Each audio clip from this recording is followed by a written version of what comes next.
ही सुंदर प्रसंग है जब भगवान श्री राम लक्ष्मण और माता सीता के साथ वाल्मीकि जी के आश्रम में पहुंचे और वाल्मीकि जी के आश्रम में पहुंचकर अरुणय विनय के साथ हाथ जोड़कर और प्रणाम करके सुख आसन पर बैठकर प्रभु वाल्मीकि जी से बोले कि हे प्रभु, हे मुनिनाथ, आप मुझे कहीं ऐसी जगह बता दीजिए कि जहां मैं रहूं और किसी को कष्ट भी ना हो।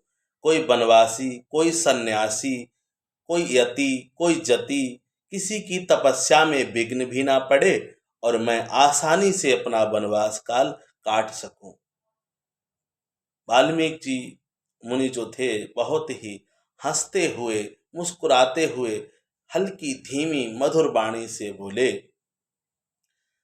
कि हे प्रभु, क्या समझकर मुझसे यह आपने प्रश्न किया है और क्या जाना है मुझे। तीनों लोग तो आपके हवाले हैं। ये जड़ कानन सहित पृथ्वी, समुद्र और धरातल, ये समस्त जितनी भी भूखंड पृथ्वी है वह सब आपके उदर में है प्रभु। और आप मुझसे पूछ रहे हैं कि मैं कहाँ रहूं। हे दाता, ये तो वही हो गया कि भंडार भरा हुआ है और भिक्षुक से पूछ रहा है कि कितने दाने हैं। तो भगवान जी बोले कि आप तो त्रिकालदर्शी हैं। हे मुनिनाथ, आपके विश्व बदल सब कुछ देखने वाले हैं। जो हुआ है वो भी आप देख सकते हैं, जो होने वाला है वो भी आप देख सकते हैं। इसीलिए हम आपके श्री चरणों में आए हैं। प्रभु की प्रभुता तो देखिए कि अपने सेवक के पास जाकर यह पूछते हैं कि हम कहाँ रहें। तो बोलते हैं कि तुम त्रिकाल दर्शी मुनिनाथा, विश्व बदर सब तुमरे हाथा। अस कही प्रभु सब कथा बखानी, जेहि जेहि भाते दीन बनुरानी। वाल्मीकि जी बोले कि प्रभु, आप वन में किस कारण बस आए हैं। तो उन्होंने कहा कि आप त्रिकालदर्शी हैं, सब कुछ जानने वाले हैं। आपको तो पता है कि जिस कारण माता ने मुझे वन में भेजा है। और जगु पे खन तुम देख निहारे, और विधि हरि शंभु न चावन बारे। तेऊ नहीं जानई मरम तुम्हारा, और तुम्हीं को जान निहारा, जान निहारा। भगवान जी बोले कि हे प्रभु, आपको तो पता है कि किस कारणवश हमको यहाँ वन में आना हुआ। तो वाल्मीकि जी बोले कि हे प्रभु, पूरा जगत, जो जगत है, दृश्य है, आपको देख, उसको सबको देखने वाले हैं। भगवान ब्रह्मा और शिव को भी नचाने वाले हैं। उन्होंने भी आपको मर्म को नहीं जाना, तो अन्य कोई कैसे जान सकता है। फिर कहा है, वाल्मीकि जी बोले, अरे सोई जान ही चाहे देहु जनाई, और जानती तुम ही हुई जाई। वही आपको जानता है जिसे प्रभु आप जना देते हैं। और जो आपको जान लेता है, फिर उसे अन्य कोई वस्तु की जानने की इच्छा नहीं रहती है और वो आप में ही समा जाता है।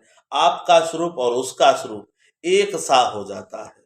फिर यह समझ, सांसारिक दृष्टि वाले को यह समझ में नहीं आता है प्रभु कि आप कौन हैं और वह कौन है। आत्मिक तेज, एक एक आत्मिक तेज झलकता है उसके चेहरे से, जिसे देखकर सब प्रणाम करते हैं, सीताराम करते हैं। और सीताराम का तेज ही ऐसा है कि देखकर ही सीताराम कहे तो बहुत अच्छी बात है। विवरण यह है कि प्रभु ने अपनी भक्ति का यहाँ बिल्कुल खुलेआम विवेचन किया है, उसका स्वतत्व किया है कि मैं भक्त के कैसे अधीन रहता हूँ, चाहे तो वो कहीं भी रह सकते हैं। तब उन्होंने कहा, अर्जुनानंद में देह तुम्हारी, विगत विकार जान अधिकारी। आपकी देह चिदानंदमय है, प्रकृति जन है, पंच महाभूतों से बनी है, कर्म बंधन से युक्त है, त्रिवेश विशिष्ट मायक नहीं है, उत्पिक नाश वृद्धि और क्षय आदि सब विकारों से रहित है। इस रहस्य को अधिकारी पुरुष नहीं जानते हैं। आपने देवता और संतों के कार्य के लिए दिव्य नर शरीर धारण किया है और आप प्रकृति तत्व से निहित देह वाले साधारण राजाओं की तरह कहते हैं कि और क्या कहते हैं। राम देखे सुनि चरित तुम्हारे और जड़ मोही बुद्धि होई सुखारे। तुम जो कहो करहु सब साचा जस का छई तस चाहिए नाचा।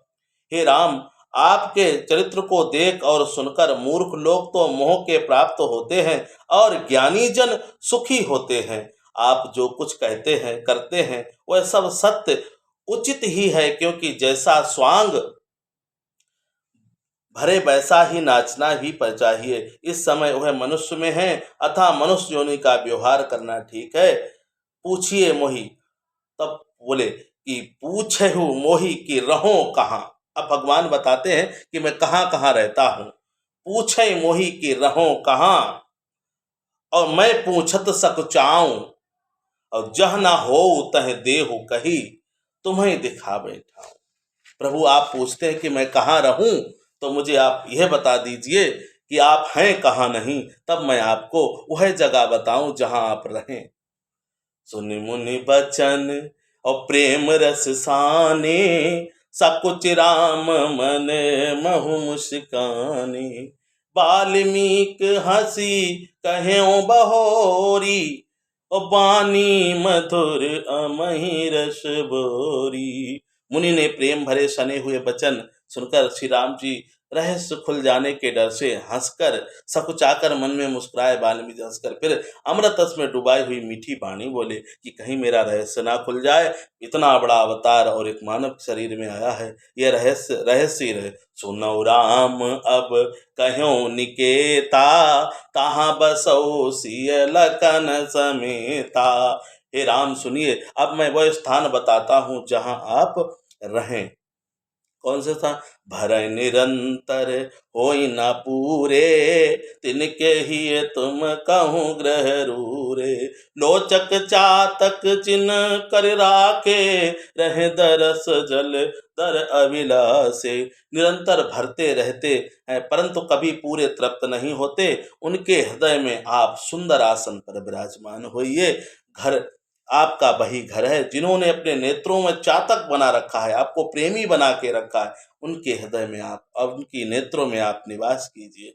और निद रही सरित सिंधु सर भारी रूप बिंदु जल होई सुखारी। तथा जो भारी भारी नदियां समुद्र और झीलों से निरादर करते हैं और आपके सौंदर्य रूपी मेघ के एक बूंद जल से सुखी हो जाते, उनके हृदय में आप विराजमान रहिए। किसी एक स्वरूप की महिमा का वर्णन करते हुए जिनकी वाणी गदगद हो जाती है, आपका रूप देखकर जो गदगद हो जाते हैं, उनके हृदय में निवास कीजिए। आपकी कथा सुनते हुए, आपके स्वरूप को जानते हुए, आपको भोग लगाते हुए, आपको तुलसी पत्र अर्पण करते हुए जिनका हृदय गदगद हो जाए और आप में खो जाए, बस उसी के हृदय में आपका निवास है। प्रभु आप ऐसी जगह हम आपको बता रहे हैं। जासु तुम्हारे मानस विमल हंसन जिहा जासु मुक्ताहल गुण गुण चुनई राम बसो ही त्रासु। एक सबसे बड़ी बात कह दी है। ये समस्त विश्व रूपी जो है जल भरा हुआ है और वह मनुष्य हंस स्वरूप में, जैसे हंस क्या होता है, सिर्फ मोती ही चुंगता है और कोई चीज नहीं खाता, वैसे ही आप जो भक्त सिर्फ इतने अथाह इस समुद्र में सिर्फ आपको ही मोती समझकर अपने हृदय में धारण करता है, बस उसी के हृदय में आप निवास कीजिए। जिनके आप छोड़ दूसर गति नहीं, जिसे आपको छोड़कर दूसरी गति नहीं है, वह किसी अन्य देवता को नहीं जानता, उसके मन मंदिर में आप विराजमान होइए। सीता सहित लखन सहित धनुष बाण लिए आप उसकी रखवारी करिए। क्या कहा? जिम बालक राखई महतारी। जिस तरह बालक को माँ रखती है, उस प्रकार अपने भक्त को रखिए और उसके हृदय में निवास कीजिए। यह वाल्मीकि जी ने इतने अच्छे अच्छे जब उनको स्थान दिखलाए हैं और समझाए, तो प्रभु हंसकर बोले कि बस हमें तो आपसे यह दिव्य वाणी सुननी थी। अब चित्रकूट नाम पर्वत पर आप निवास कीजिए। जय श्री सीताराम।